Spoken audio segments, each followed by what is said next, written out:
Hi చిన్నోడు చిన్నమ్మ, welcome to Krishnaveni ఆలాగ్. ఓ మంచి మాట, ఎవరిని మోసం చేయాలనుకోకండి, దేవుడు మనల్నే మోసం చేస్తాడు. Thank you so much friends. ఇప్పుడు వరకు 140 మంది సబ్స్క్రైబర్స్ చేసుకున్నారు, చాలా హ్యాపీగా ఉంది. ఇంకా తొందరగా చేసుకోండి. ఇప్పుడు టాపిక్లోకి వెళ్ళిపోవచ్చే. మనం ఈరోజు ఫ్రెండ్షిప్ కోసం మాట్లాడుకోవచ్చు. ఫ్రెండ్షిప్ కోసం మాకు తెలియదా ఫ్రెండ్ అనొచ్చు.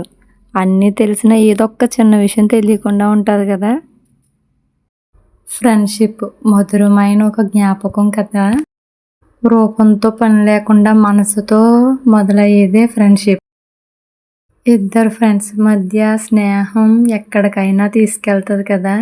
అది మంచి స్నేహం అయితే తన జీవితం ఉన్నంత వరకు సహాయపడుతూనే ఉంటుంది. స్నేహంలో ఉన్నప్పుడు ఒకరి అవసరం ఒకరికి ఉండకుండా అయితే ఉండదు. అలా ఫ్రెండ్కి సాయపడతాం. తను సాయపడినప్పుడు తను కూడా సాయపడాలి కదా. నేను చేయలేనురా, ఇంట్లో మా అమ్మ ఒప్పుకోదురా, మా నాన్న తిడతాడరా అంటే ఆ ఫ్రెండ్షిప్కి అర్థం ఉండదు కదా. ఒప్పించి చేస్తేనే ఆ ఫ్రెండ్షిప్కి అర్థం ఉంటుంది. ఫ్రెండ్షిప్లో లేని వాళ్ళు ఉంటారు, ఉన్న వాళ్ళు ఉంటారు, మిడిల్ క్లాస్ వాళ్ళు ఉంటారు కదా. అలా ఫ్రెండ్షిప్ మొదలైనప్పుడు ఒక రిచ్ పర్సన్ ఉన్నాడు అనుకోండి ఫ్రెండ్, తను ఖర్చు పెడతాడు. తను పిజ్జాలో బర్గర్లో ఖర్చు పెట్టాడు అనుకోండి, తను నాకు ఇలా ఖర్చు పెడుతున్నా నేను కూడా అలాగే ఆడికి ట్రీట్ ఇద్దాం అనుకోకండి. ఎప్పుడుని అనుకోకండి అస్సలు. నీకున్న 10 రూపాయల్లోనే తను పిజ్జా ఇప్పించాడు అనుకోండి, నీకున్నంతలోనే నువ్వు చాక్లెట్ ఇవ్వి. నువ్వేదో కొని పెడతావని నీతో స్నేహం చేయట్లేదు కదా, నీ మనసు నచ్చి స్నేహం చేస్తున్నాడు కాబట్టి నువ్వు ఇచ్చేదాన్ని ఆశించడు, ప్రేమగానే తీసుకుంటాడు ఏది ఇచ్చినా. గొప్పలకు పోయి అప్పులు చేసి పప్పుకూడు అనేది అనవసరం కదా. పెద్దవాళ్ళు అందుకే అంటారు, అప్పు చేసి పప్పు కూడా తినేకన్నా ఉన్నంతలోనే గంజి అన్నం తినాలని.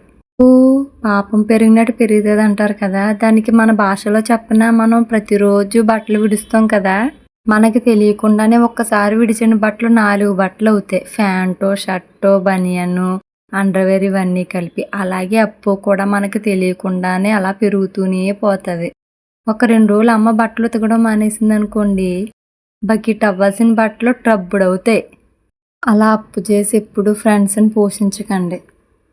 వాడు ఎక్కడికైనా బయటికి పబ్బులకి గిబ్బులకి తీసుకెళ్ళినా వెళ్ళకండి. ఎందుకండి, మనం మనకులాగే ఉండాలి.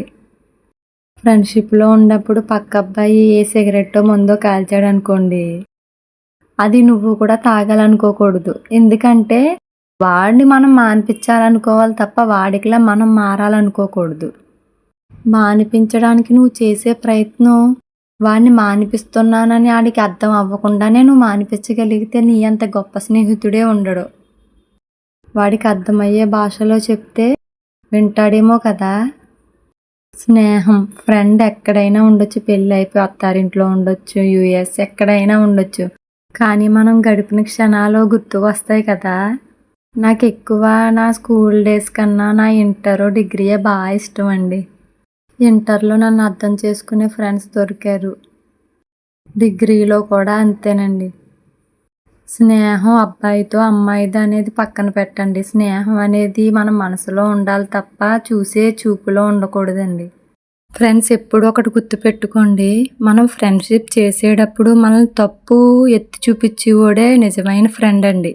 అది కాకుండా మనం ఏం చేసినా సూపర్ సూపర్ అన్నారనుకోండి, అది మన మంచికే. కానీ కొంతమంది స్నేహం ఉంటుందండి, వాళ్ళు మనల్ని కావాలని పొగిడి వాళ్ళకి అవసరమైన చేయించుకుంటూ ఉంటారు. మనకి తెలియకుండానే అది మనకు అర్థం కాదు, పక్కన వాళ్ళకి అర్థమవుతుంది, కానీ వాళ్ళు చెప్పినా మనం వినం.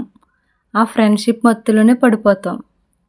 అలా ఎవరైనా చెప్పడానికి చూసినప్పుడు చెప్పారనుకోండి, వినండి, విని ఆలోచించండి. అంతేగాని లేదు ఆటో అమలాపురం ఆడ అలా కాదు నా ఫ్రెండు అది ఇది అన్నారనుకోండి, చెప్పినోడికి ఏమైనా అవుతుందండి, ఏం కాదు, మనమే లాసిపోతాం కదా. ఎప్పుడైనా ఎవరైనా చెప్తే వినండి. స్నేహం చాలా గొప్పది కదండి. నా మాటలు మీకు నచ్చితే లైక్ అండ్ సబ్స్క్రైబ్ ప్లీజ్.